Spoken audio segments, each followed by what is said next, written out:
Well, it goes deep.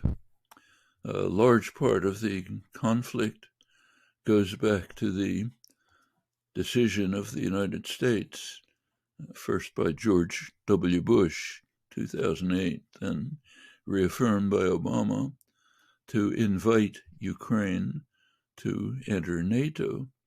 Now, no Russian leader is likely to accept that.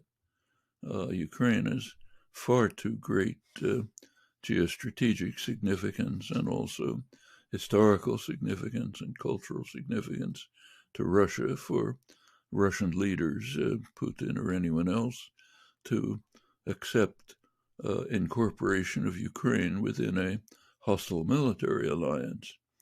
Long background to this. Now, this effort by the United States was vetoed by France and Germany, but that didn't mean anything.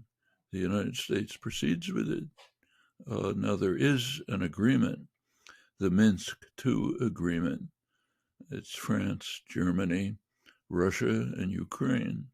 If the terms of that agreement were implemented, the crisis would be dampened. It probably would not be taking place. Now, neither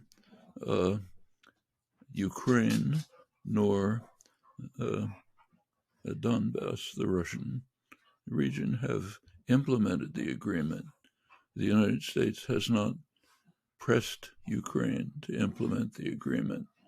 So there's problems on all sides. But if Europe had a really independent role in world affairs, it could be acting in such a way as to bring this Minsk II agreement into operation. That would probably resolve the crisis. There's very good scholarship on this.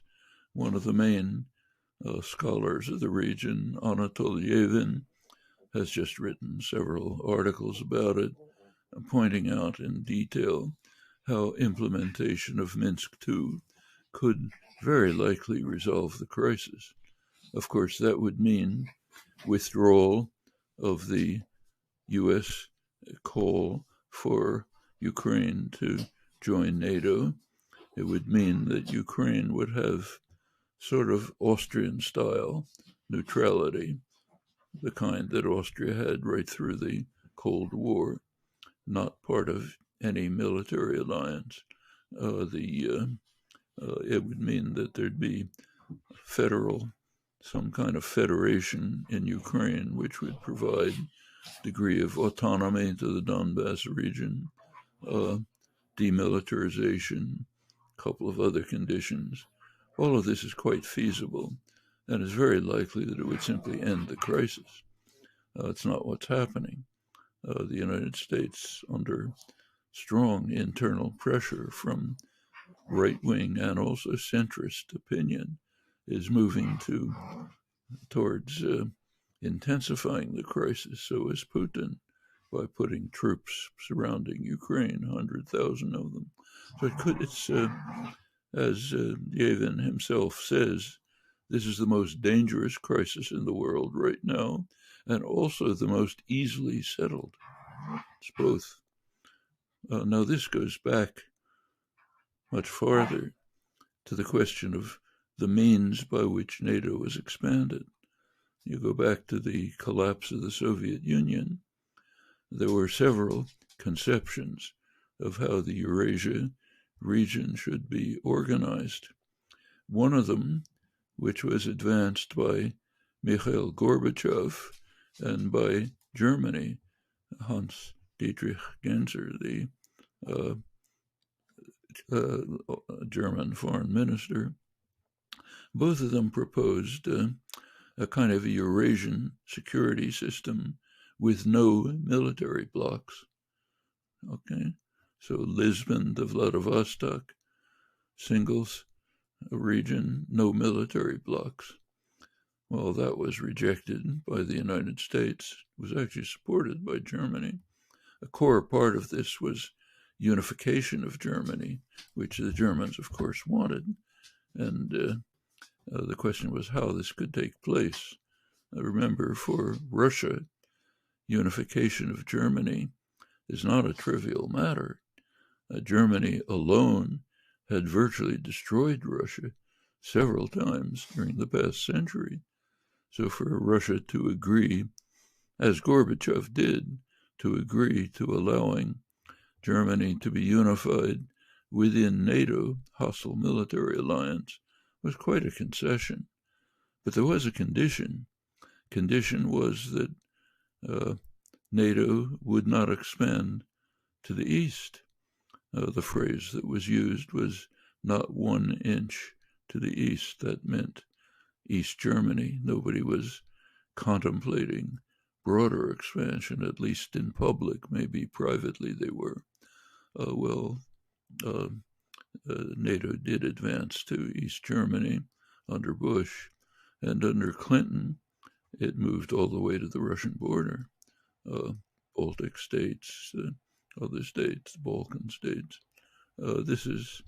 These are pretty, it could have been done in a way which would have eliminated, certainly eased tensions. There was what was called the Partnership for Peace in the 1990s, which was a pretty sensible approach that contemplated expanding NATO or another general alliance to include the East European states, but to do it in stages, with varying from country to country depending on the circumstances, taking Russian concerns into consideration, even contemplating bringing Russia itself into this system, as incidentally Putin has suggested. These were all possibilities. They were abandoned in favor of what was called the Clinton Doctrine.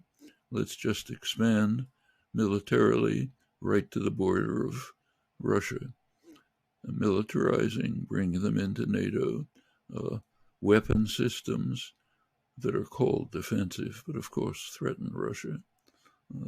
All of this was done in a manner which was almost guaranteed to increase tensions. We're now facing it. Ukraine is a central part. And what's happening, as Levin correctly says, is extremely dangerous, but also has a solution, one in which Europe would play a central role. But that, of course, requires that Europe take up the option, which it has always had, to become an independent force in world affairs. Europe has that option. It's rejected it. It's chosen to be subordinate to the United States. And as long as Europe does that, we'll be in serious danger.